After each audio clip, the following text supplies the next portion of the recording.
Assalamualaikum warahmatullahi wabarakatuh. Selamat datang di channel pengguna Excel dengan saya Jasril.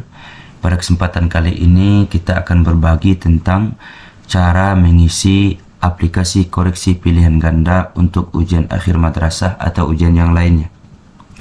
Setelah aplikasi kita download, hasilnya seperti ini. Tugas pertama kita adalah mengekstraknya. Mungkin semua kita sudah tahu tentang hal ini. Ini bentuk aplikasinya. Aplikasinya sangat sederhana, namun ada beberapa hal yang harus diperhatikan dalam pengisiannya agar nilai yang kita perdapat nanti sesuai dengan yang sebenarnya. Kalau ada kesalahan kita dalam menginputkannya, dikhawatirkan nanti ada kesalahan nilai yang kita dapatkan. Langsung saja kita buka aplikasinya seperti biasa. Ini tampilan awal dari aplikasi tersebut. Di sini yang akan kita isi, semuanya yang akan kita isi khusus yang berwarna putih saja. Sedangkan yang agak warna hitam ini telah kita kunci dengan tujuan agar andai kurang hati-hati nanti dan terjadi terdelete dan segala macamnya, ada kemungkinan hasil yang kita dapat tidak sesuai dengan harapan. Nah, yang akan kita isi pertama, sesuaikan semua yang ada di atas ini dengan kondisi kita, baik madrasah, tahun ajaran, mata ujian atau kelasnya. Yang berikut nama siswa. Untuk nama siswa ini kita boleh copy dari data yang lain, dari data yang sudah ada. Boleh juga kita ketikkan satu persatu. Setelah nama siswa lengkap kita isikan, bagian bawah kita menyesuaikan tempat dan tanggal serta tahunnya. Tambah nama kita di bawah sebagai guru bidang studi. Kita ambil contoh Ahmad, ini contoh salah satu nama. Begitulah sampai jumlah siswa per lokal. Di sampingnya ada nilai esai 1, 2, 3, 4, 5. Ini khusus diperuntukkan untuk yang soal ujiannya 40 yang pilihan ganda, ada tambahan 5 esai.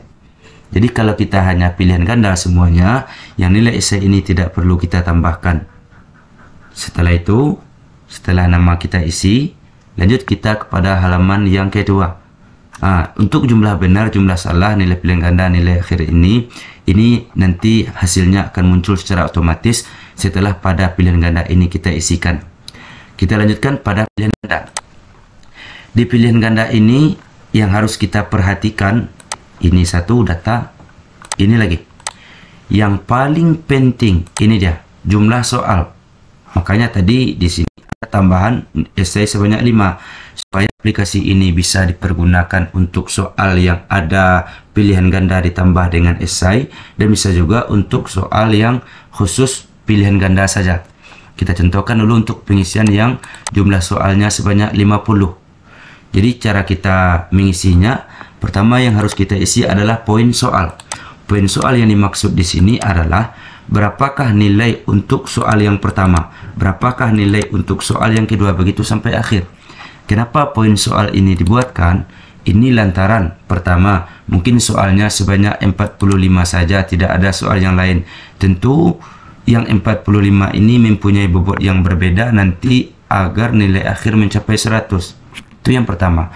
Yang kedua, mungkin tingkatan soal ini berbeda-beda sama dengan pada pengisian e-learning. Mungkin untuk soal pertama bobotnya 2, soal yang kedua mungkin bobotnya 3, soal yang ketiga ini mungkin bobotnya 1, tergantung kepada bobot soal yang Bapak Ibu buat semuanya. Ini yang pertama. Di sini kita contohkan 2 saja dahulu. Kalau 2 poinnya semua 50, 2 pas 100, tanpa perubahan langsung, berarti nilai anak 100 kalau semuanya benar. Yang kedua adalah kunci jawaban. Di sini kenapa langsung 100? Karena di sini sama-sama kosong. Tapi kalau sudah kita buat kunci jawaban di sini, dia akan berbeda. B, D, C ini sebagai contoh saja. Begitu sampai akhir. Kita buat jawaban anak. Jawaban anak A contohnya. C di sini contohnya. D di sini contohnya. C lagi. 4 ini saja yang kita contohkan. Di bawah ini kita isi jawaban anak semuanya, yang ini kunci jawaban semuanya. Setelah kita isi, hasil akan muncul secara otomatis. Nah, untuk nama anak bagaimana? Untuk nama anak ini langsung dari yang kita buatkan tadi. Karena tadi baru satu Ahmad, ya satu Ahmad yang telah ada Kita buatkan contoh di bawah. Budi namanya, contoh Budi. Kita lihat lagi ya, nama Budi juga langsung muncul. Jadi kita bisa mempergunakan ini sesuai dengan jumlah anak kita per lokal. Nah, untuk hasil kita lihat kembali kita kepada hasil ini. Kita lihat di sini.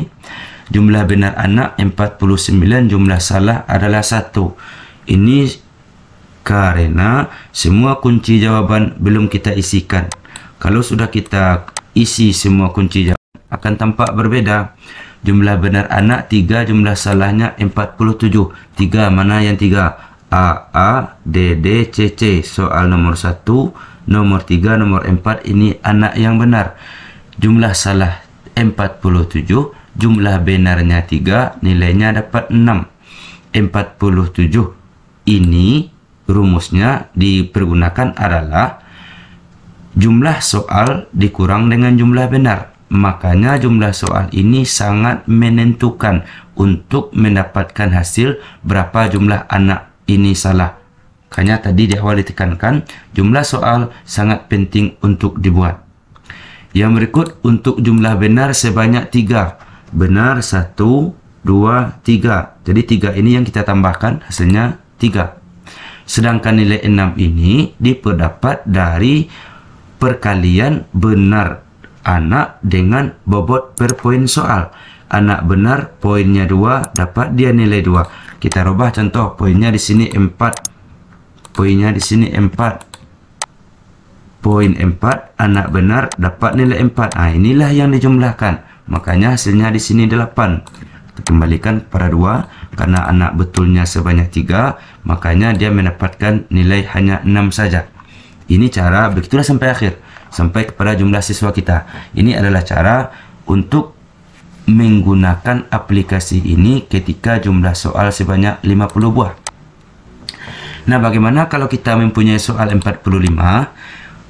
Untuk jumlah soal yang 45, cara menggunakan aplikasi ini adalah pertama kita rubah dahulu jumlah soal ini menjadi 45.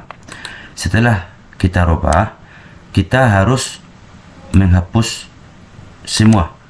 Hapus.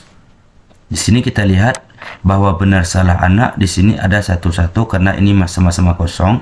Untuk antisipasi ini, untuk menghilangkan yang ini, buatlah satu kode yang berbeda, apa saja boleh.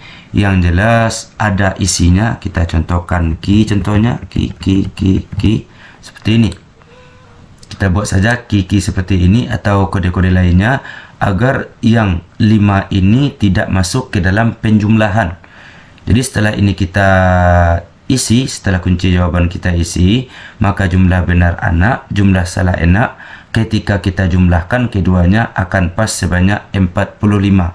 Dan nilai di anak pun juga akan tetap.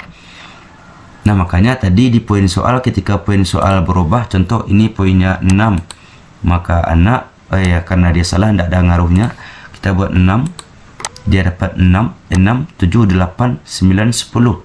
Pas, nilai anak 10. Ini cara menggunakan jawaban pilihan ganda untuk soal yang 45. Nah, untuk hasil nanti kembali kita kepada rekap untuk hasil semuanya. Di sini yang sudah kita isi tadi si Ahmad saja. Jadi si Ahmad jumlah benarnya sebanyak 3, jumlah salahnya sebanyak 42 ketika soal 45. Nilai pilihan ganda sebanyak 10, kita tinggal menambah nilai esai saja lagi. Contoh nilai esai pertama dia dapatkan nilai 20, nilai esai ini dapat 30, ini dia dapat 0, ini dapat dia 10, ini dapat dia 20, maka nilai anak 90. Ini kalau soal kita pakai esai. Nah, kalau soal kita pakai esai dan nilai yang akan kita kopikan, karena sekarang kita mayoritas memakai RDM, ini bisa langsung kita copy, kita tarik, kita copy, ini bisa langsung kita paste special value kan, pindah ke template yang kita download dari RDM. Jadi kita tinggal input saja lagi. Setelah semua kita isi, kita kopikan nilai ini, langsung pindahkan ke template RDM. Nah, kalau soal kita 50 seperti tadi, kita buatkan kembali seperti ini. Karena jawaban anak beda, ini kembalikan kepada 50. Jawaban anak belum kita isikan semuanya, kita isikan contohnya A di sini. anak dapat nilai 12, jumlah benar 4, jumlah salah 46, 46 tambah 4 pas 50, nilainya 12. Jadi untuk hasil nilai nanti ini yang akan kita kopikan ke bawah, nilai pilihan ganda. Jadi yang ini tidak usah kita isi. Kalau jumlah soal 50 pas, kita hanya mengambil yang ini saja. Dan untuk laporan nanti mungkin saja ada kebutuhan akreditasi. Bagaimana caranya? Karena lembaran jawaban anak tidak kita coret-coret, ya kita printkan yang ini kita juga tinggal memprintkan saja. Kita printkan ini sebanyak, hasilnya nanti sebanyak 3 lembar. Kita print juga yang ini semuanya, lalu kita gabungkan dengan LJK jawaban anak. Kalau sudah seperti itu, tampak kerja kita guru telah melakukan pemeriksaan dengan pembuktian seperti ini, ditambah dengan tanda tangan di bawahnya. Tapi kalau ini tidak kita printkan dan tidak kita gabungkan kepada LJK anak, ya mungkin saja tim pemeriksa dalam penilaian akreditasi nanti beranggapan kita tidak melakukan pemeriksaan terhadap hasil ujian anak. Seperti inilah cara penggunaan aplikasi koreksi pilihan ganda. Semoga apa yang telah dibuat ini bisa dimanfaatkan. Namun ingat, ini dibuat oleh orang yang bukan ahli dalam bidang per-Excelan, banyak kekurangan, masih belajar. Kalau ada kritik dan saran atau tambahan, mohon disampaikan di kolom komentar. Dan jangan lupa untuk senantiasa berlangganan di channel ini untuk saling berbagi. Perbanyak maaf. Wabillahi taufik ila aqwamit thariq. Wassalamualaikum warahmatullahi wabarakatuh.